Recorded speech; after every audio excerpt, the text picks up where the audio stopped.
जी अस्सलाम वालेकुम रहमतुल्लाहि व बरकातहू। जी तेरे दोस्तों, ये है सफ़ेद बुलावा। आज तक आपको किसी ने नहीं बताया कि ये क्या है।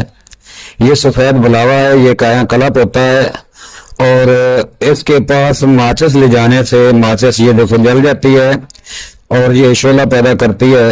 और ये बहुत ही नायाब और काया कलप जड़ी बूटी है, बहुत ही नायाब है। इंडिया से एक दोस्त ने मुझे भेजी है, वहां पर एक पहाड़ है, उस पहाड़ पर सिर्फ एक ही या दो दरख्त हैं।